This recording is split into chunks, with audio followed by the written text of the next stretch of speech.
And I think one of the positives out of the whole referendum debacle is that we got an answer from the Australian population about what they feel about these issues. About the whole thing. Locke's talking about it. I'll just quickly say, regarding Chris Kenny's article, well, if Joan Baez set it to music, she'd have a hit like Kumbaya, because that's basically how it read to me. Well, I don't know. It's an interesting thing. I mean, like one of the things, too, just to go back to the voice debate, the moment I knew that the no camp was going to absolutely romp it in was when Marcia Langton said that if the referendum doesn't get up, there'll never be another welcome to country. You can hear the cheers around the nation. You remember how after that there was this huge outpouring of people. It was like this dam broke, and everybody was saying, can we get that in writing, please? Is that a promise? And that was when I knew that the whole vibe had shifted on that. I mean, Chris Kenny makes the point. He says, well, they've become just sort of like a part of the furniture, like a toast at a wedding or a speech at a birthday.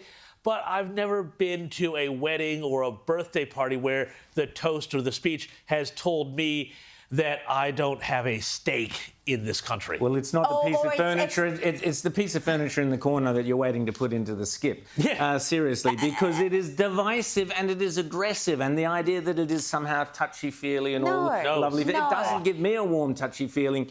And the acknowledgement to country, which is part and parcel of the welcome, the acknowledgement of country is basically saying, you do not own this land. It's saying to every single person who's got a mortgage, who struggles hard, pays the bank their mortgage, goes out, gets a property, develops Here's a bigger point. Builds a house on it, has a family there. It's saying every time, everywhere you go, don't kid yourself. It ain't yours. You don't own it. This ain't yours. That's what acknowledgement of country is literally saying. It might not legally be saying it, but culturally and literally, that is what it's saying. That's why I object to it. Here's a much bigger point, too. We hear people talk all the time, guys, about this sort of woolly phrase, social cohesion, right? Yeah. Social cohesion.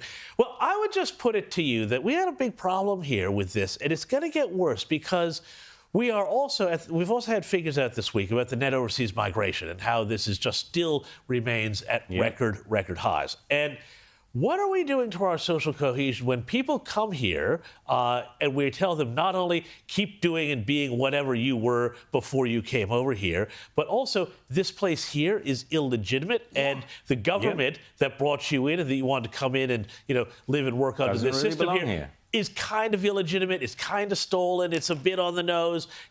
This is going to encourage much more separatism across all of our communities because we're not giving people who come to this country, and we should welcome people who come to this country, like so many people even on this stage here, but we have to give them something strong to believe in. And when you say a welcome to country, you say this Australia thing, that's nonsense. It's like the same thing with Albanese and all the flags. There's one flag, there's one Australia, there's one idea, there's one people, and we should all be a part of that one. Well, not when you are pushing notions like always was, always will be, sovereignty was never ceded, that we are on stolen land, that all of this is, and it's all racially divisive. It's based on nothing other than race. And that's why the referendum was poisoned. That's why the overwhelming majority of Australians, around 60%, in fact, a little bit over 60%, despite the massive amounts of money the Yes campaign had, despite all the institutional support, the celebrities, the sporting clubs, the Australian people said no.